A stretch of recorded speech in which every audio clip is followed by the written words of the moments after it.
Hey, Frank, all set. Ready to go? Okay. Good evening. Welcome to the Township of Hillsborough Board of Adjustment public meeting for Wednesday, March 3rd, 2021, which will be conducted virtually. Please join me for the Pledge of Allegiance. Pledge allegiance to the flag of the United States of America, and to the to the republic republic for which it stands, one nation, under God, indivisible, with liberty and justice for all. And this meeting will be conducted virtually. All board members, consultants, and staff will be participating remotely. The public will be given an opportunity to participate remotely through the advertised Zoom link or optional phone numbers identified in the public meeting notice. The public should use the raise hand feature in Zoom or the *9 if participating by telephone to indicate that you would like to be recognized to speak. Application documents were made available for inspection on the township website at least 10 days prior to the scheduled meeting in accordance with the meeting notice. Those are calendar days. Applicants and their professionals will be presenting remotely and will identify themselves before testifying. This meeting has been duly advertised according to Section 5 of the Open Public Meetings Act, Chapter 231, Public Law 1975, which is called the Sunshine Law. Notice of the 2021 annual meeting schedule has been provided to the officially designated newspapers, the township clerk, posted on a bulletin board at the township, Hillsborough Township Municipal Complex, and posted on the township's website. Additional notice has been provided to communicate that this meeting is being conducted according to the governor's executive orders and to pursuant to Public Law 2020 C.11, which allows for meetings to be conducted electronically, and pursuing to the local finance notices recently established in the state of New Jersey. Tina, would you call the roll call from members and professionals, please? Yes, Mr. Stamler, Yes, here.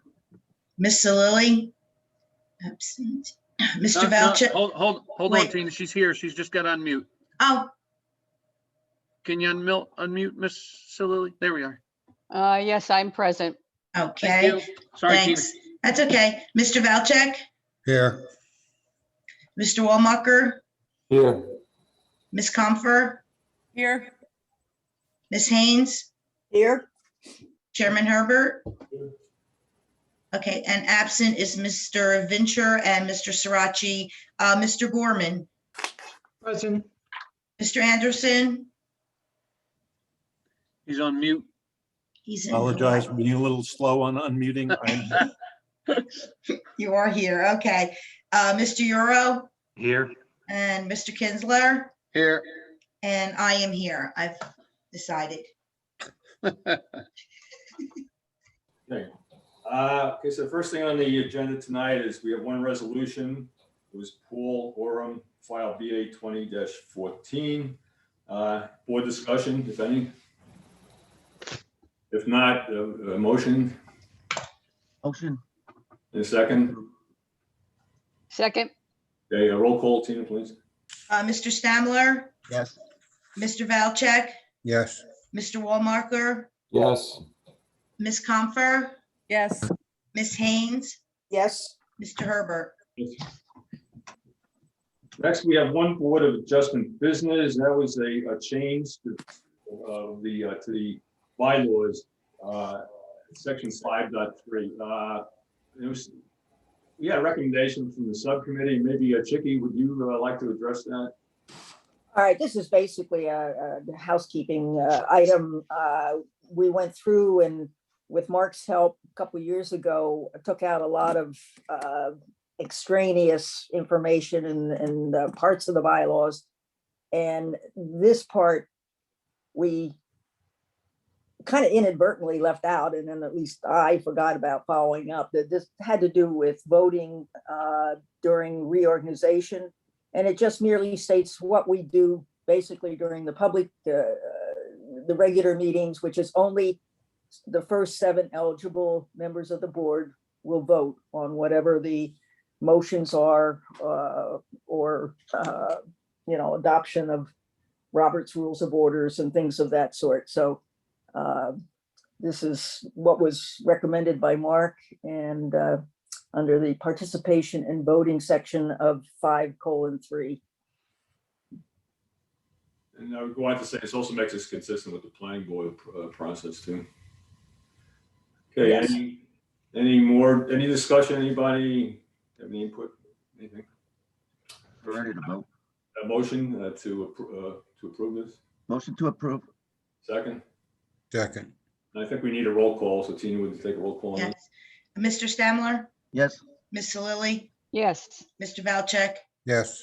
Mr. Walmacher, Yes. Ms. Comfer, Yes. Ms. Haynes, Yes, Chairman Herbert. Yes. Okay. That's the business from the floor from matters not on the agenda. So I'll ask Fred to open up the public line to see if anybody out there has any input to us that's not on the agenda tonight. Okay, anybody on the, have anything for this board that's not on the agenda? Raise your hand. Seeing none, Chairman, you can proceed. Okay. Hey, Frank Mr. Herbert. Chairman and Fred, I just want to make a note for the record that Mr. DeSessa, our other board engineer, is arrived and he's now present. He'll be on the WELLS application later on. Yes, he was here at 7:07. 7:06, yeah. Yep. Thank you. Hey, Frank Yeah. Herbert, it's John. Is board business open, right? Okay, we can reopen it. Okay, yeah, I didn't want to interrupt before, but the end of March, the next meeting, we're gonna have a status on the board recommendations that's been kicking around for a year and a half, right? Yes, no, I talked to Mr. Maskey the other day and he will be coming back with a recommendation, well, actually a discussion on the April meeting. Because he's been working on it and he's gonna give us an update. Well, I thought it was March. it was the end of March. Good March, so Oh. that'd be the first time we meet with the April, Okay, all right, thank you. okay. Okay, so first of all, we have a German from Harvester's Gospel Center, that's BA 19. Frank, 1 second. Did we finish up opening to the public? Yes, Yeah, we did. Yeah, nobody had anything, Patrick. I apologize. No problem. okay, so Patrick, tell us what's going on with Harvesters and when what's, Sure. So the application for Harvesters Gospel Center, that was file number BA 19-22. We originally heard this application a while back, and then we adjourned them to a later date, which was supposed to be today. Essentially, there were some comments made by the board, plus there were some other outstanding matters that need to be resolved. The applicant has taken extra steps to provide updated plans for our department. At this point, they would also be renoticing. So it's recommended they be moved to March 17th meeting date. That is with notice, and they have provided us with an extension out to April 30th, 2021. That's all I have at the moment. okay, so and I know they have the whole package in the site plans and all the changes. Everybody at this point probably has them. This is Phil Sololi. I have a question. Do we have a meeting scheduled for March 17th? Yes, we do. Correct. Yeah, that was on the agenda from the beginning of the year. And Okay, it's thank you. It's strictly for harvesters, right? Strictly for Harvester, right? It's just harvesters at this point. Okay. Okay, so I need a motion to move it to the 17th, adjourn to the 17th. Motion to move to the 17th. I thought we did, but okay. Second. Those in favor? Aye. Okay. Those opposed? Nobody. Okay, so it's the 17th. Okay, next, the Monacos are back this evening. It's file BA 2009. Patrick, would you introduce that, please? Sure. File number BA 20-09 for Monaco, located at block 151.12, lot number 17, otherwise known as 5 Sugar Court. The applicant is seeking to see bulk variances and relief from the maximum impervious coverage to retain an existing patio and walkway, and from a minimum rear yard setback for the constructed in-ground pool with a walkway. which has now since changed as part of this update to the application. On a property in the R zone, residential. Application was heard at our last meeting on February 3rd, and they've been adjourned to this meeting without further notice. Okay, Mark, do you have anything to say at this point? No, not at this time, Mr. Chairman. Thank you. Okay, now, ask the applicants, Mr. and Ms. Monaco, good evening. Good evening. Now, Ren, you were sworn in the last meeting, so tell us what the changes are that you made. Well, we reached out to the gentleman who drafted our last report, and he made it much more detailed than it was to afford a better opportunity to see what we had in mind. Okay, and as you can see, it's much clearer where the landscaping material is and where the placement of the pool would be. And just to let you know, Frank and board members, I know Frank Valchek went out there too, but I went out there and walked the grounds with the applicants, and with the updated version of the schematics, I did notice one thing.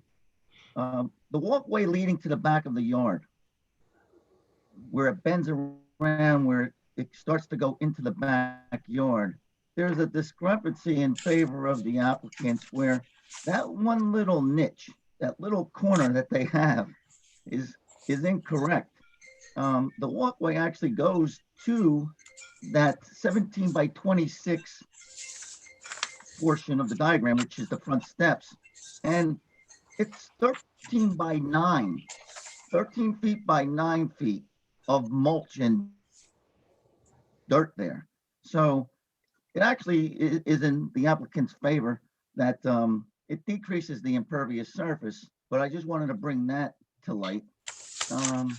And also, I inspected the entire grounds, and it is accurate now to where around the pool, the applicant, they have loose rock, and I suggested to put, trucks in there, either or, loose rock or trucks. It won't impact the thing. So just suggesting that to them. But the mulch and dirt area right off the patio and all is now accurate. So it looks pretty clean here. And Chairman, would you like me to share the files from Civic Clerk on the screen? no, I don't think we really need it. Okay, It looks like just this is asking. pretty slim. Yeah, thank you. And then what I'm going to suggest when we move on this application, that the front walkway, the applicants were more than happy to remove that if needed to improve the numbers on the impervious surface. But I'm going to recommend that we don't do that. We leave it there because, okay, the 13 by 9 that I found was a discrepancy, but the front walk really doesn't, it decreases the numbers, but it really doesn't impact the water to the soil in the backyard where everything's being done. So, even though it was nice of the application to say they would remove that, I'm going to suggest that we keep that there because it's a nice looking piece of property. And that's about all I have to say. okay, so just so I understand, John, you're recommending that what remains? That front walkway that the application was more than happy to remove if needed. And I'm going to suggest that we keep that in there. It has nothing to do with the backyard where the impact to the update is. It's only 56 square feet too, right? Right. And I found a 13 by 9 patch of dirt and mulch that wasn't really specified on the diagram correctly. John, it's Patrick, just to make sure I'm hearing you correctly, is that at the prior meeting, if I recall, is that there was a possible consideration for a removal of the walkway, and now it's probably not needed at this point, just correct? That's correct. It is not. Right. We're not suggesting that. All right, thank you. Thank you. Do we know what the resulting impervious coverage would be? there was an update to the numbers that is on the plan revised through February 9, 2021, where the impervious covers as part of that plan is 20.04%. I'm sorry, 20.04%. Yes, I see that on the plan, but unless I've misunderstood Mr. Samler, he's suggesting that the actual impervious coverage on the ground would be a little less than that. Well, if I'm looking at the plan, and right now, the existing walkway is area 1, and he's talking about area 1, and that's shown as part of the 4,016 square feet, so. Right? Yes, I think you're right. I think we could just leave the numbers the way it is. Just leave it like it is, because it's already in the site plan. Yeah, I think we're good.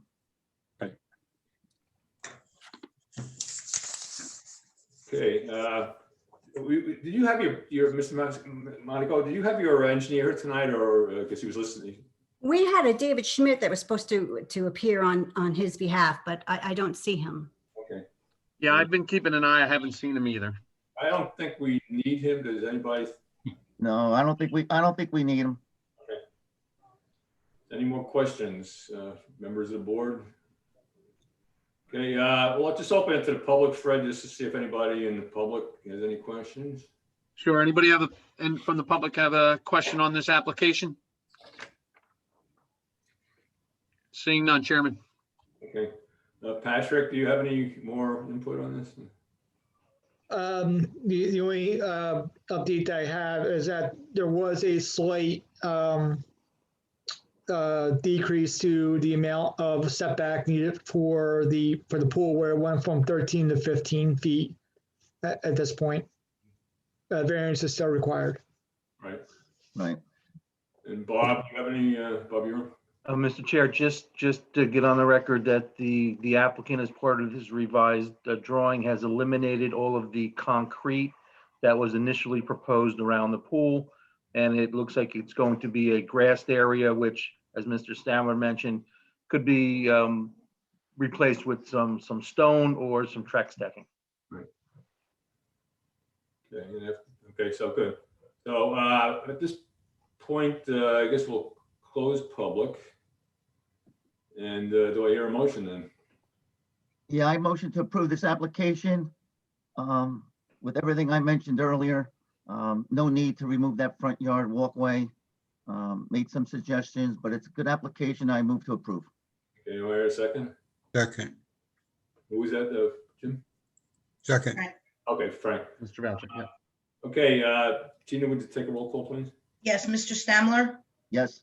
Ms. Salili, Yes, I just wanted to mention that I did watch the video, and I'm prepared to vote this evening. I signed off on the document, and also to share with the applicants, Mr. and Mrs. Monaco, how rewarding it was to see the cooperation that you were willing to accept from the Board of Adjustment. So my vote is yes. Thank you. Thank. okay. Mr. Valchek, Yes. Mr. Walmacher, Yes. Ms. Comfer, yes, Ms. Haynes, Yes, Chairman Herbert. Yes. Okay. Okay, As soon as the snow melts, you can start. Good luck. Thank you. Thank you. Good luck with it. Take care of that cat.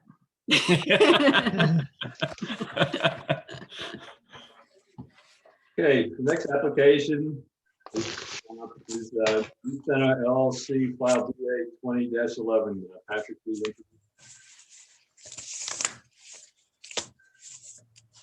Next application is 0 New Center Road LLC, file number BA 20-11, located at block 148, lot 25.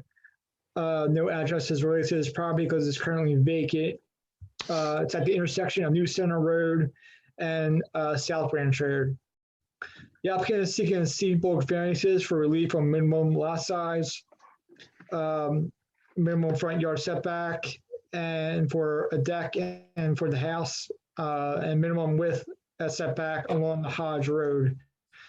To construct this new single-family dwelling with the deck property in the RS rural suburban zone. Applicant was adjourned from the February 3rd meeting 2021 with notice. We confirm we have received this notice, and the time of decision is March 15, 2021.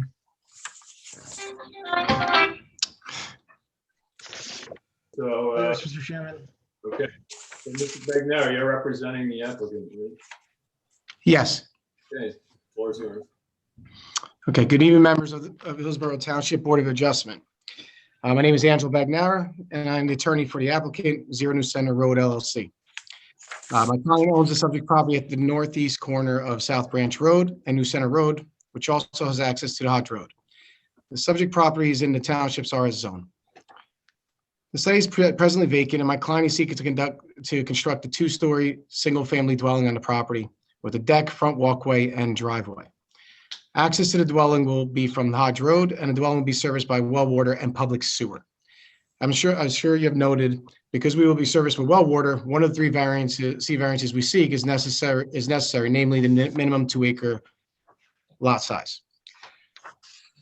Please be advised that our application has been deemed exempt by the Delaware and Raritan Canal Commission and approval from the Somerset Union Soil Conservation District.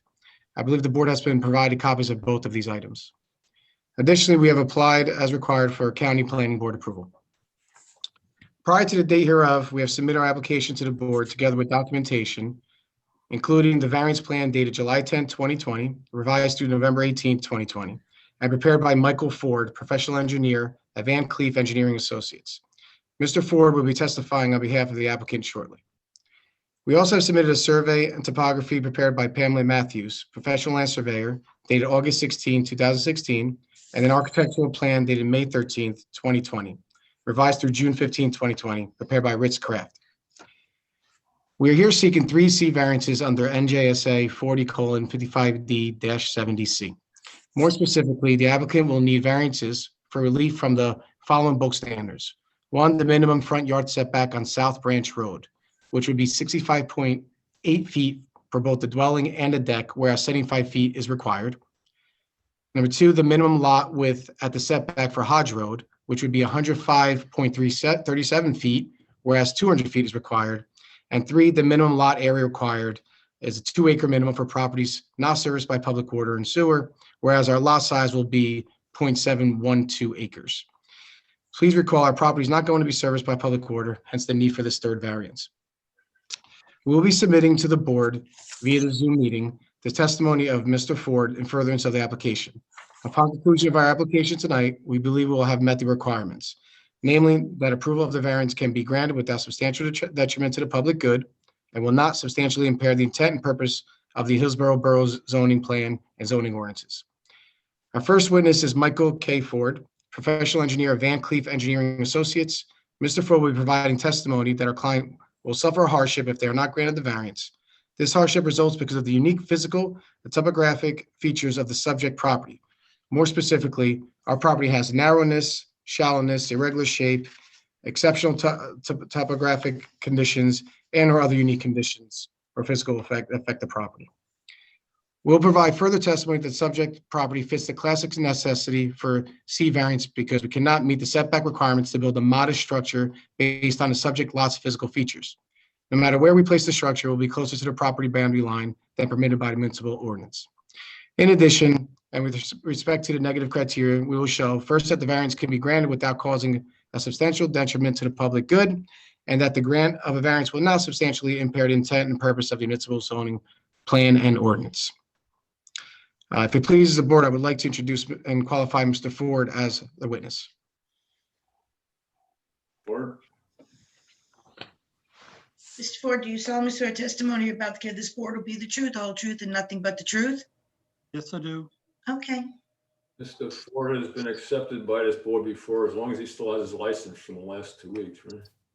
Yes, licensed engineer and planner in the state of New Jersey, familiar with the site, prepared the plans that are the subject of this evening's application. Mr. Bagnara, is Mr. Ford being asked to be qualified both as an engineer and a planner?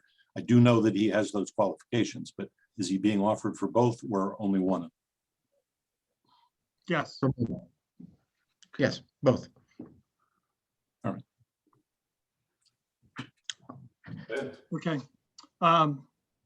Perhaps I can share a screen and then present the application. You should have the ability, right, Mr. Ford?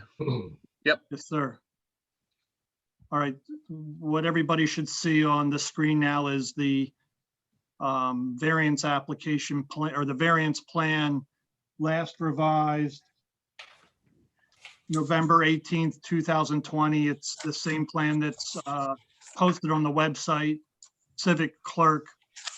So I don't know if there's a need to mark it as A1 since it's already on the record. No, no need. Okay. All right. The application is for the construction of a 2-story single-family dwelling, which is a permitted use in the RS zone, with an attached 1-car garage.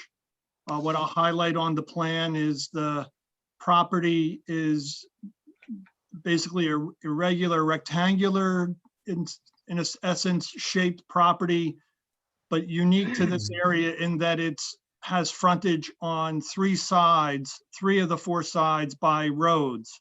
South Branch Road at the bottom of the page or on the south side of the property, New Center Road on the west or left side of the property, and Hodge Road at the top or north side of the property.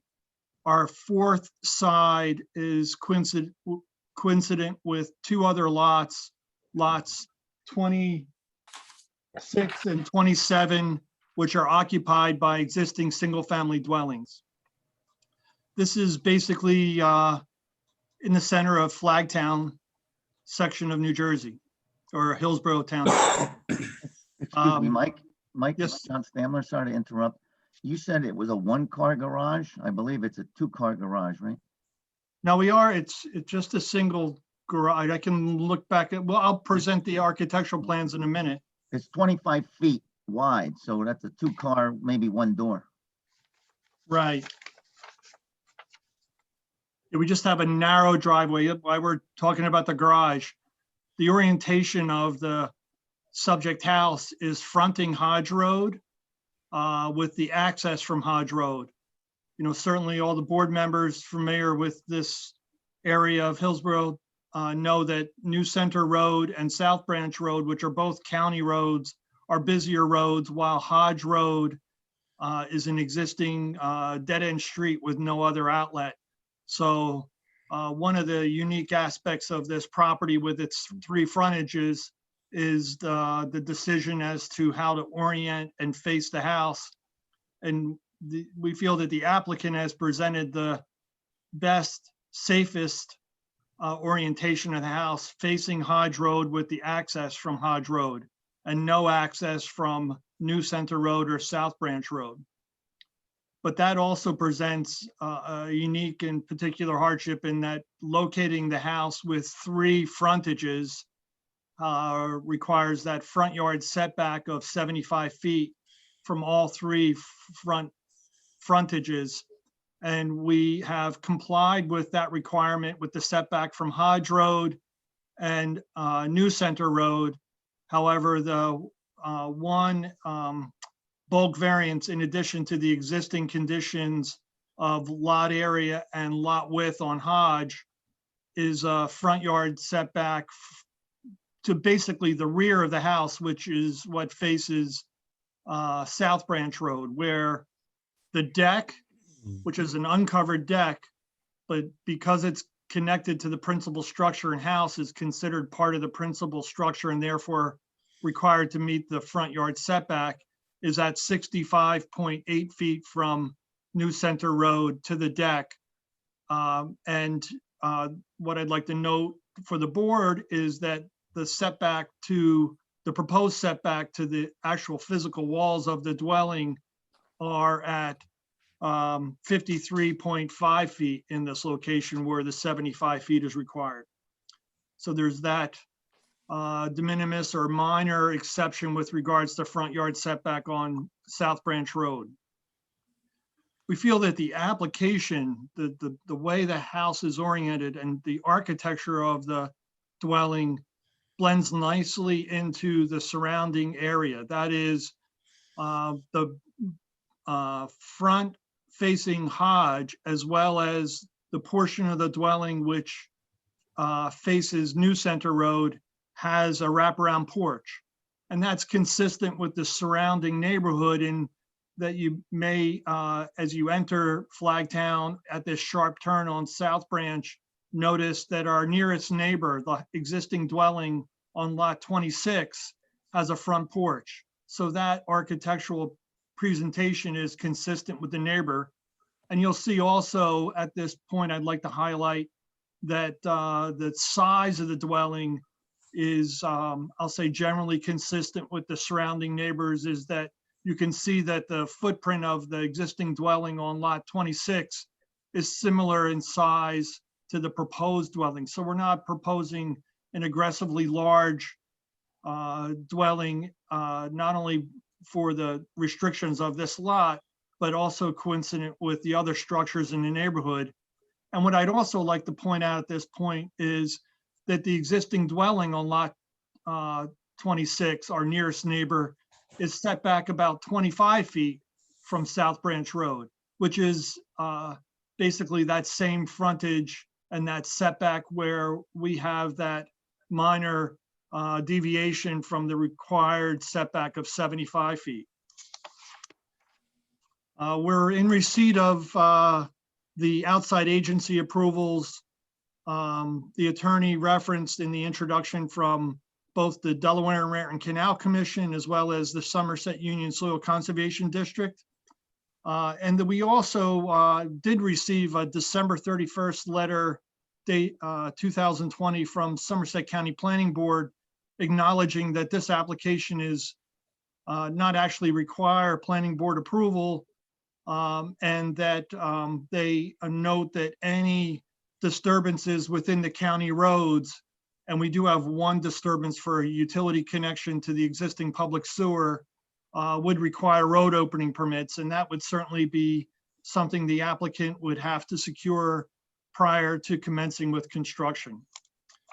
We have received 2 memorandums from the board's professionals, namely a January 26th review from Mr. Gorman, the Township Zoning Officer and Assistant Planner, and then a January 29th, 2021 review memorandum from the board's engineer, Mr. Euro of T&M Associates.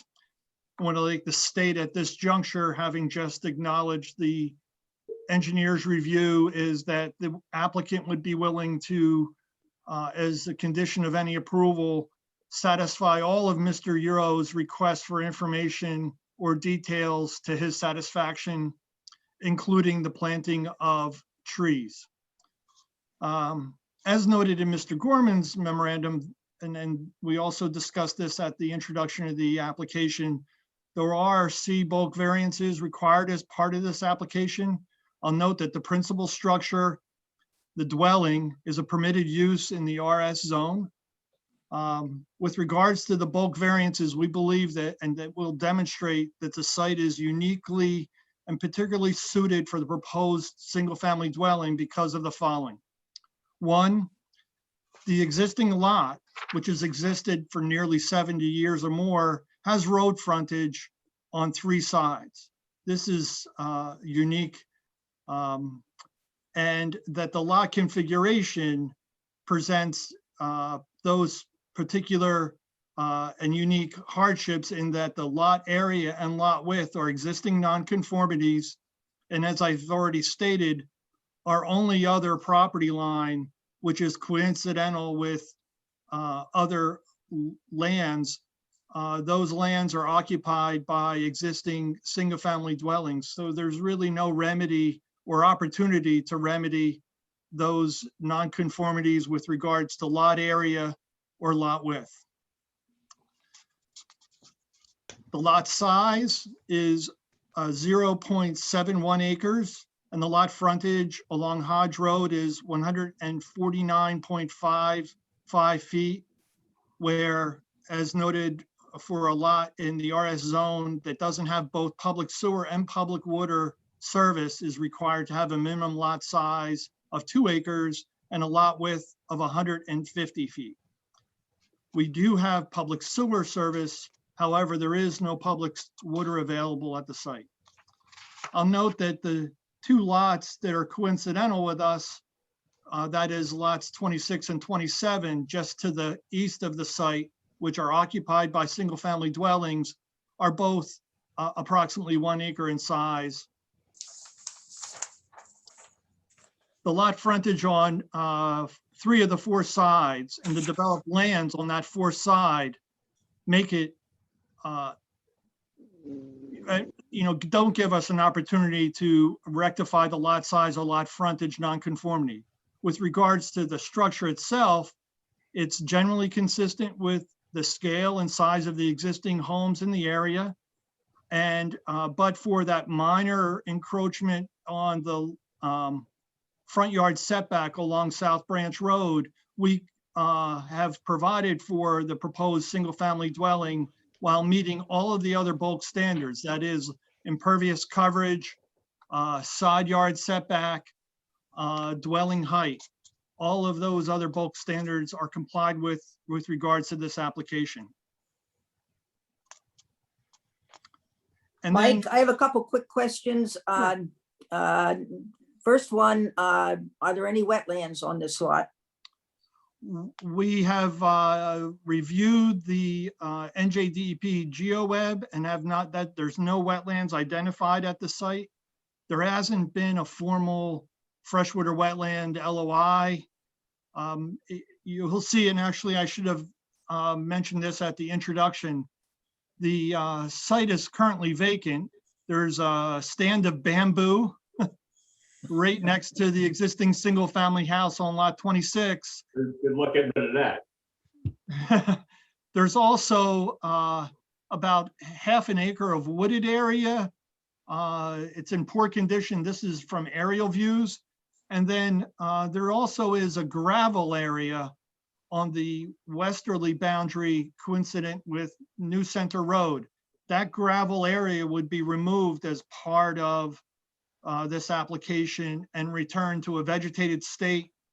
And then with regards to impacts to trees and wooded area, there is the total aerial view of about half an acre or 0.51 acres of woods on the site, albeit in poor condition, and actually because— All right, Mike, let me interrupt. sorry. Are No, I'm those sorry. trees that are, I'm sorry, the trees that are in that wooded area, are they trees that like wet roots? Or, I mean, in your professional opinion, are there wetlands on this lot? No, no. Okay, all right, that's good. Sorry. Okay, my other question is, does the county require any right-of-way easements on South Branch Road? There was no formal request in their December letter asking for a dedication. And if there were a dedication, our experience with the county is that it doesn't necessarily have to be in fee. It can be in roadway easements. So the owners would still, in effect, own the land. Well, okay, but would you agree as part of the motion that any easement would be, given to the county if they request it? Yes. Okay, now my other question is, this is vacant land. On the chart, with your zoning requirements and so on, if I'm reading it correctly, under existing conditions, it seems to say that existing is an 8.3% impervious coverage. Right, that's that gravel area. As with many vacant properties, it becomes, I'll say, in essence, an attractive nuisance where there's encroachments over time by, gravel area being established here, people park here. There's also debris on the property.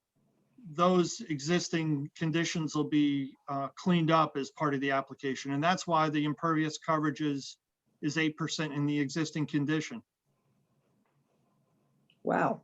Yeah. How about, is there any need, has there been other types of dumping on this site, like chemicals or oil or something of that sort?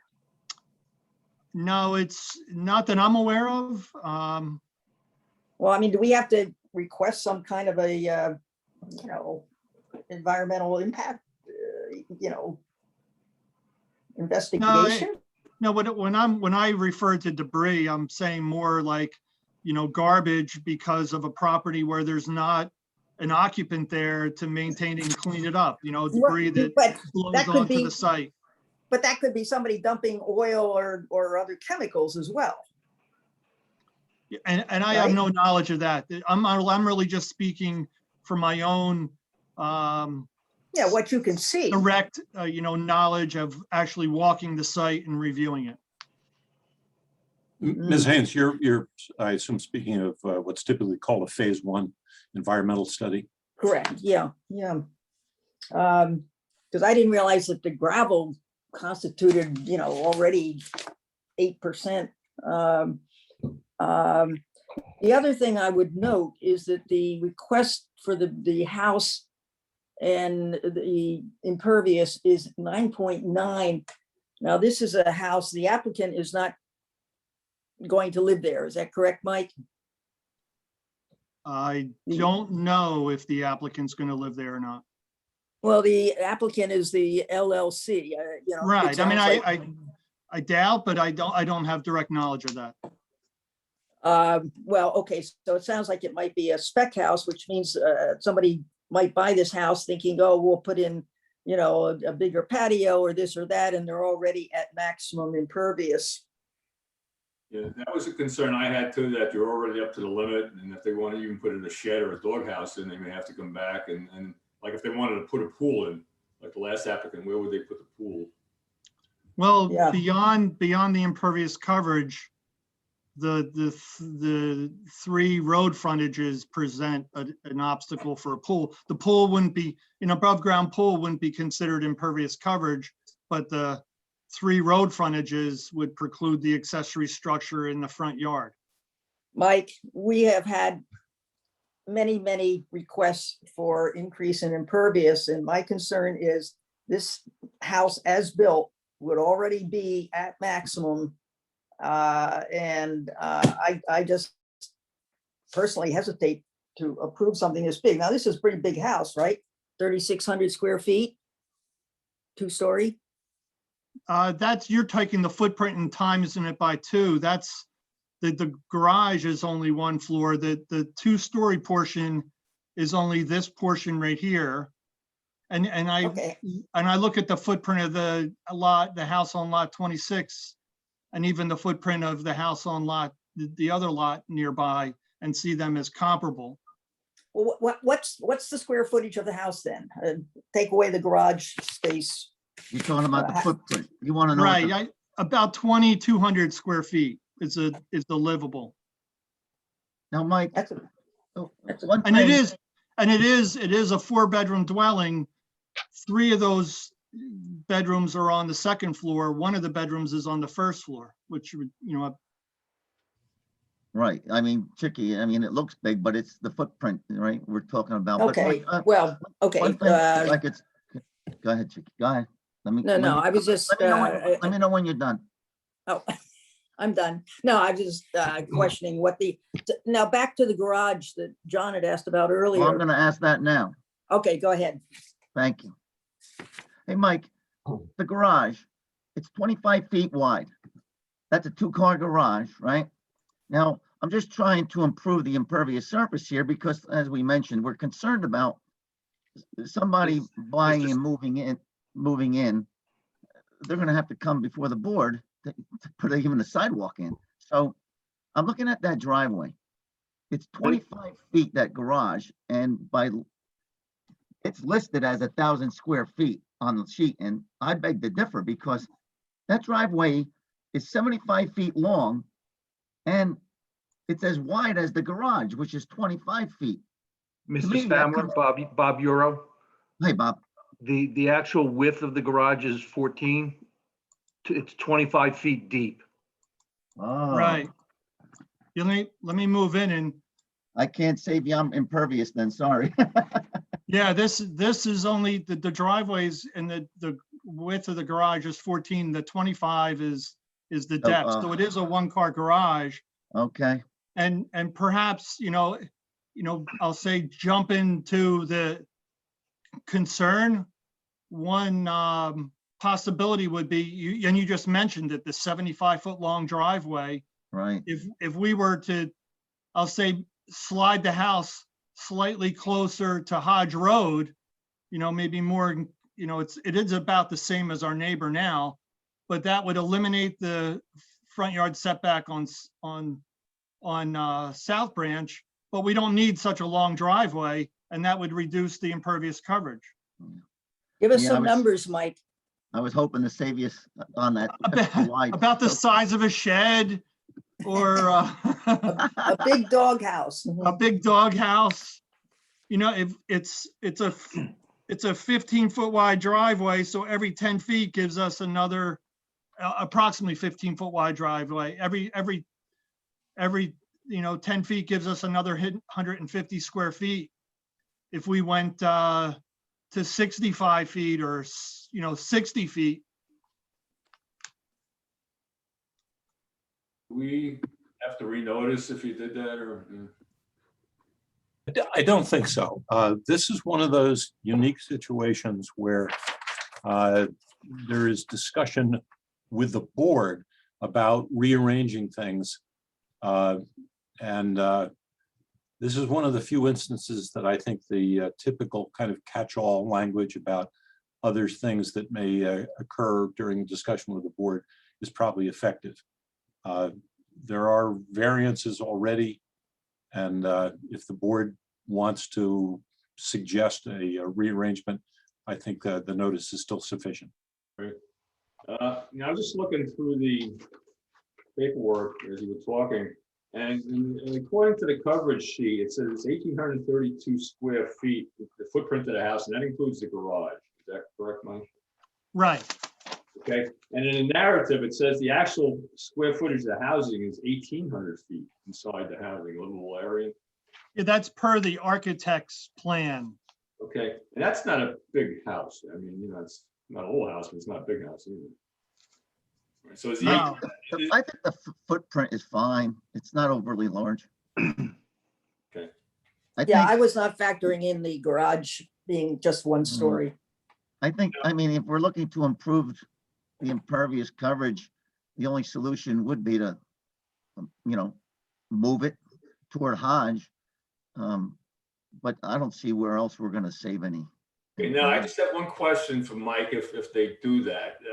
So is there if this owner of this house has company, and since they can't park on New Center or, the other South Branch, the only place they can park is on Hodge, right? If they couldn't park on the driveway? Right. But Hodge is a dead end, Frank, right? Hodge is a dead end, and it's a narrow road. It's not, I don't know that it's prohibited parking there, but it's not a wide road. Okay, my point is, if we move the house towards, we reduce the driveway area, that reduces the number of cars that can have as visitors. So, Right. But Frank, there's always eliminate, grass. it doesn't eliminate them all. I mean, if you want to volunteer your house, you could valet the cars when they come. But, and again, if they have a big crowd, they can park on the grass for a couple hours the way everybody else does. I just bring it up. Okay, go ahead. I mean, if we want to save some impervious, we move it forward a little bit, and that's a compromise, and I don't think there's any other compromise here.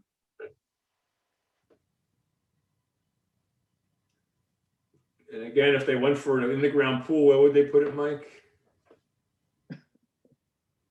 Well, I don't think that that's just an impervious, like you wouldn't be able to put it in any of the front yard areas facing any of the front yards. Because we've had a few cases in the past few years where a front yard was really a side yard, and with proper, screening, we let them go to one of those yards. Right. Oh, Well, Mr. again, Ford, it's not the pool that's the problem. It's what they want to put around it. Right. And why are we even talking about a pool?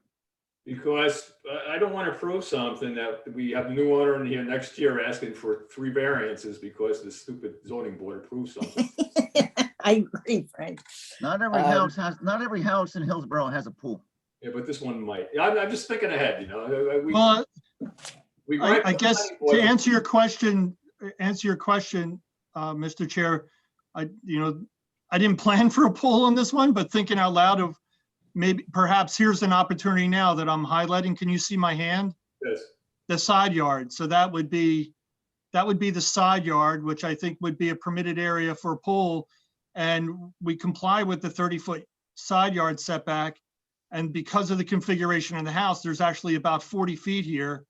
So perhaps a pool could be located there. And if we move the house 15 feet closer to Hodge Road, that even opens up this area even perhaps, greater. And it wouldn't require the setback, the side yard or the setback variance to install the pool, and would allow for opportunities in that area for not only a pool, but a shed or other areas that you're thinking of that would add impervious coverage, but wouldn't trigger a revisit to this board. That sounds good. That sounds good. And Mike, would the applicant agree to a phase one? I'd say Mr. The attorney. Ms. Haynes, if I can interrupt for a second. Mike, as part of your site investigation, was it ever found if there's any monitoring wells, that there's no contamination to possible potable water, or any known dumping or LSRP on the property, or any concerns with the neighboring gas station next to New Center Road? I have no knowledge of any of those environmental concerns, and the survey done by our office, I don't think identified any wells on this site. So I don't have any knowledge of any of those elements, Mr. Gorman. Was the groundwater tested prior to the making of this application? There's no existing well on the site now, so there would have to be an application for a well by a licensed well driller prior to the building permit. Mike, Part of the again, building permit application. an answer to my question, is the applicant willing to do a phase one, if Right. that's one of the conditions of approval? Yeah, and I would defer to the applicant's attorney, Mr. Bagnara. I will, I'm actually in touch with the applicant. If you give me a moment, I can find out what he says about that, but I don't see it being an issue if it's required. Yes, okay. It's fair, Shiki. Pardon? It's a fair question to ask. Oh, thank you. Mr. Chair, Bob Euro, if I could ask a couple questions. Go ahead. Mike, just so Mr. Ford, just so we get on the record, the plan before us is just entitled a variance plan. You have not provided any kind of grading or drainage or stormwater as part of this application.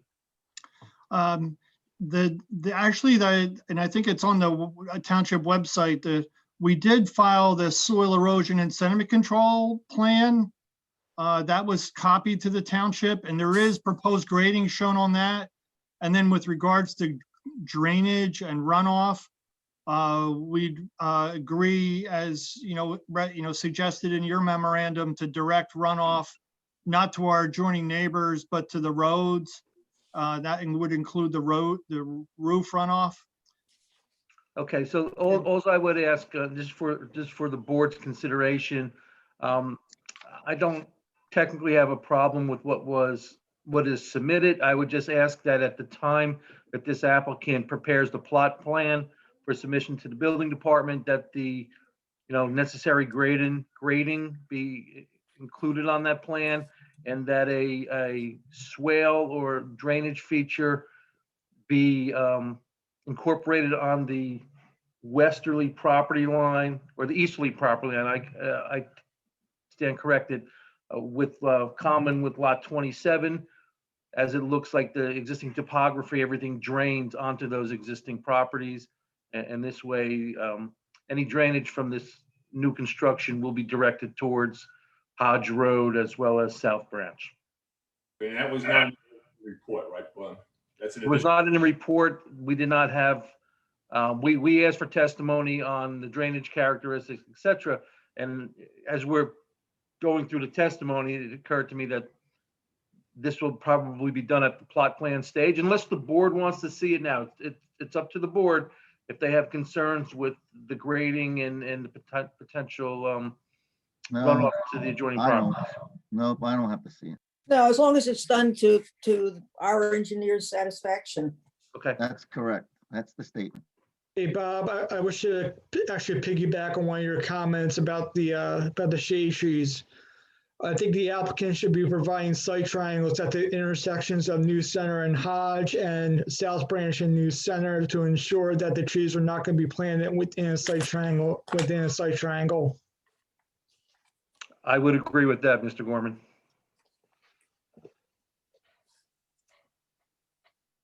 That's fine. More questions? Isn't- So with everything said, we're waiting for a decision for the applicant to agree to a phase 1 environmental study. And then we want to move the house that will decrease the driveway length. And by moving the house, Mike, you mentioned that would eliminate one of the C variances we need. Well, it actually just trades it from a front yard setback deviation from South Branch Road, and now we would require a front yard setback variance from Hodge. Oh, okay. Right. Okay. So if we move it to like 60 feet from Hodge, as opposed to being 65.8 feet from New Center, or I'm sorry, South Branch. Okay. And that would And- still leave the driveway at 60 feet long in front of the garage, which would be adequate for like one car in the garage and potentially up to 3 cars in the driveway.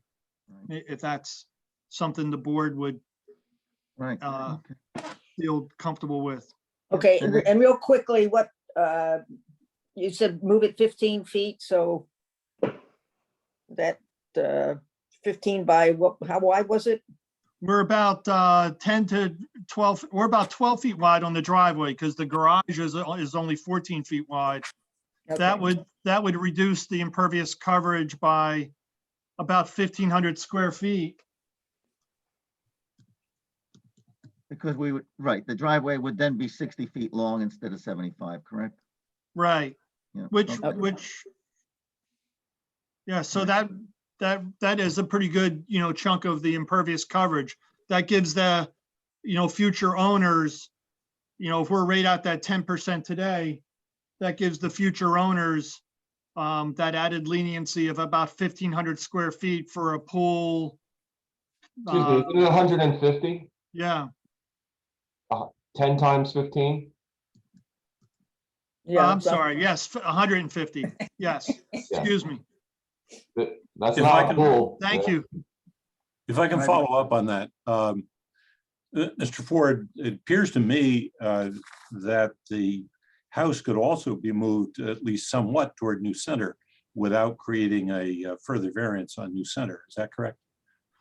Actually, no, because the footprint of the house is highlighted in shading here, Mr. Anderson, but the wraparound porch is on that side of New Center as well. So, and I think the applicant would like to maintain the wraparound porch because that adds, attractive street view of the house from both New Center and Hodge. So that, Well, the requirement on setback from New Center is 75 feet, correct? right, and that's where we're at now to that attached wraparound porch. Okay, I did not see that. I was looking at another memo. Apparently there was information given that it was more than that. Yeah. Okay, thank you. So there's 75 to the pool. They'll have a perfect view of the gas station, right, and the post office. Mr. Chairman, Bob Euro, one more time. Mr. Ford, just for the record, I think you misspoke a little earlier. Can you just confirm what per the plan that's been submitted, what the variance, what the setback is off of South Branch Road to the corner of the dwelling? The corner of the dwelling right here, I highlight on the Yes. plan, Yes. is 73.5. Okay. I believe you had mentioned that it was 53.5 in your testimony. I just Oh, wanted to yeah, get no, it's clarification. 73.5, so it's only slightly over, but we are technically required to have this setback to the deck, because the deck is attached to the dwelling, and that's at 65.8 feet. So that's the relief we asked for. Thank you. I just wanted to Yes. clarify for the record. Yeah, and then just to clean up all the other items while we're waiting for the answer to the phase 1 request is, as I indicated earlier when I was describing the project, we have about a ½ acre of woods today. Those woods, the non-wooded area is basically at, along New Center Road in that existing gravel area. That'll be revegetated, but we have no alternative in order to build within the acceptable building envelope, but to disturb the wooded area. We're disturbing about 0.29 acres of that 0.51 acres of woods, which, if you do the math, is about 57% of the wooded area on site, and technically requires relief because you have a ceiling in your ordinance of 20% of existing woods. But like I said earlier, if you go to the site, you'll see that the woods are, I'll say, not in pristine, there's a lot of vines growing up, trees, dead and diseased trees. It's pretty Yeah. ragged. Yeah, it's pretty ragged. Yeah. But are you proposing not to replace any of the trees, Mike? Now we're proposing to do the tree planting in accordance with Mr. Euro's recommendations. Oh, okay, all right.